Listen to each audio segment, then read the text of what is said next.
বিগত 2018 সালের নির্বাচনে আমি বিএনপির প্রার্থী ছিলাম। আমার নির্বাচনী এলাকা লালমোহন এবং তজুমুদ্দিন থানা। নির্বাচনের 15 দিন আগে আমি লালমোহন থানায় আমার বাসভবনে যাই। যাওয়ার পরেই পুলিশ বাহিনী আমার বাসাটি ঘিরে রেখেছে, আওয়ামী লীগের সন্ত্রাসীরা আমার বাসাটি ঘিরে রেখেছে এবং নির্বাচনের দিন পর্যন্ত এই 15 দিন ঘর থেকে বেরোতে পারিনি। অথচ এই সময় আমার বিরুদ্ধে একটা মামলা দেওয়া হয়েছিল, আমি নাকি টেলিফোনে কাকে হুমকি দিয়েছি। একেই তো আমি নির্যাতিত, প্রার্থী হিসাবে ক্যাম্পেইন করতে পারছি না। নানা ধরনের অসামাজিক ব্যক্তিরা এবং প্রশাসনারি দুর্বৃত্তরা আমাকে বাড়িতে ঘিরে রেখেছে। কোথায় আমার প্রতি সহানুভূতি থাকবে? এমনই নির্লজ্জ একটি দল, ফ্যাসিস্ট আওয়ামী লীগ সরকার, তারা আমাকে নির্বাচনের দিনই একটা মিথ্যা মামলা দিয়ে সাইবার ট্রাইব্যুনালের মামলায় আমাকে আসামি করে এই 6টা বছর আমাকে ভুগতে হয়েছে। আজ আমি আনন্দিত, দেরিতে হলেও অনেক হয়রানির পরও আমি ন্যায় বিচার পেয়েছি, সেজন্য আমি সংশ্লিষ্ট আমার আইনজীবী এবং সংশ্লিষ্ট সবাইকে আমি আন্তরিক ধন্যবাদ জানাই। বিএনপি গত 16 বছর ধরে এই ফ্যাসিস্ট সরকারের বিরুদ্ধে গণতন্ত্র প্রতিষ্ঠা, আইনের শাসন প্রতিষ্ঠা এবং জনগণের ভোটাধিকার প্রতিষ্ঠার জন্য সংগ্রাম করে এসেছে। চূড়ান্ত পর্যায়ে বাংলাদেশের সংগ্রামী ছাত্র সমাজ এই আন্দোলনে যুক্ত হয়। আন্দোলন আরও গতিবেগ আরও বেড়ে যায় এবং অবশেষে অনেক ছাত্র জনতার ত্যাগ তিতিক্ষার ফলে, আত্মদানের ফলে আমরা রাহুমুক্ত হয়েছি। স্বৈরাচারী ফ্যাসিস্ট সরকার দেশ ছেড়ে পালিয়ে গিয়েছে। তাদের দুর্নীতি এবং নানা ধরনের অপকর্ম, গায়েবী মামলা, মানি লন্ডারিং, সব ধরনের অত্যাচার অনাচার থেকে বাংলাদেশের জনগণ রক্ষা পেয়েছে। এই মুহূর্তে একটি অন্তর্বর্তীকালীন সরকারকে আমরাই সকলের সম্মতিতে দায়িত্ব দিয়েছি। প্রফেসর ইউনূস এই দেশের কৃতি সন্তান, সারা বিশ্বে সুপরিচিত ব্যক্তিত্ব।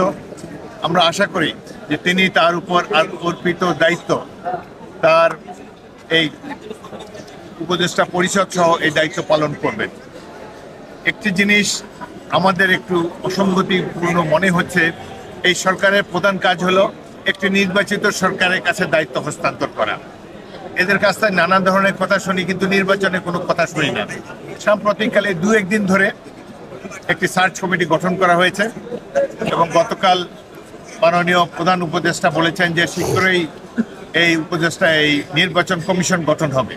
নির্বাচন কমিশন যদি প্রথম 15 দিন বা 1 মাসের মধ্যে গঠিত হতো, তাহলে ইতিমধ্যে নির্বাচনী অনেক কর্মকাণ্ড এগিয়ে যেত, আমরা অত্যন্ত সন্তুষ্ট হতাম। এই ঘটনাচক্রে এই সম্পূর্ণ ব্যাপারে স্টেক হোল্ডার হলো রাজনৈতিক দলসমূহ।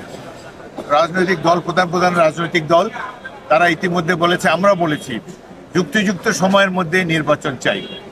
আমরা ব্যক্তিগতভাবে মনে করি, আমার দল বিএনপি মনে করে আগামী এপ্রিল মাসের মধ্যে জাতীয় সংসদ নির্বাচন দেওয়া সম্ভব। আমরা আশা করব নির্বাচন সংক্রান্ত যে সকল সংস্কার করা প্রয়োজন নির্বাচন সংক্রান্ত, সেগুলো দ্রুত বর্তমান অন্তর্বর্তীকালীন সরকার করবেন এবং তারপর নির্বাচন দেবেন। আরও অনেক কিছুতে সরকার সংস্কার প্রয়োজন, কারণ এমন একটা ফ্যাসিস্ট সরকার এই দেশে প্রত্যেকটি প্রতিষ্ঠান ধ্বংস করে গিয়েছে। যে গায়েবী মামলা করার কথা আমরা জানতাম না, হাজার হাজার গায়েবী মামলায় সকল বিরোধী দল বিএনপি সহ তারা অভিযুক্ত। এবং সর্বশেষে যে হত্যাকাণ্ড এই পোশাকধারী বাহিনী করেছে, জুলাই আগস্টে যেভাবে নির্বিচারে গুলি করে পাখির মতো মানুষকে হত্যা করে হচ্ছে, এর বিচার হওয়া প্রয়োজন।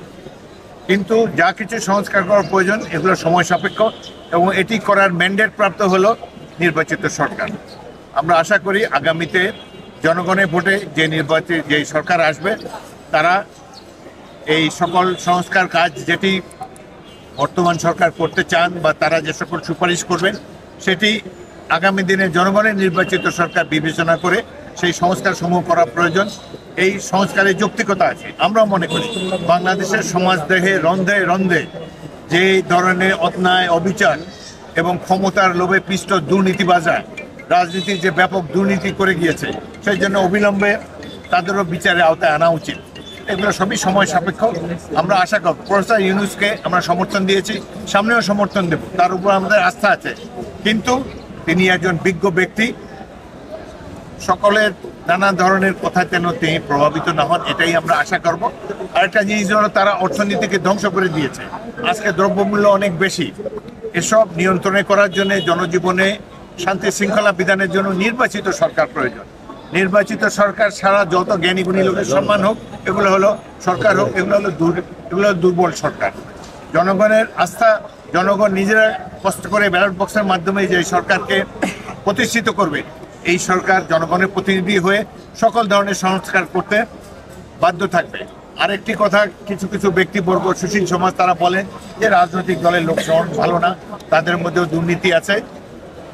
তাদের কথারও কিছুটা সত্যতা আছে, তবে আমাদের সংগ্রাম তো জনগণের ভোটাধিকার প্রতিষ্ঠার সংগ্রাম এবং অন্যায় অবিচারের বিরুদ্ধে আইনের শাসন প্রতিষ্ঠা করার সংগ্রাম। সুতরাং এসব নির্বাচনী সরকারই করতে পারে, নির্বাচিত সরকারই করতে পারে। আমরা আশা করব যত দ্রুত সম্ভব বর্তমান সরকার একটি নির্বাচন দিয়ে জনগণের আশা আকাঙ্ক্ষার বাস্তবায়ন করবেন এবং আমরা সব ধরনের সংস্কার করার জন্য আমরা প্রস্তুত আছি।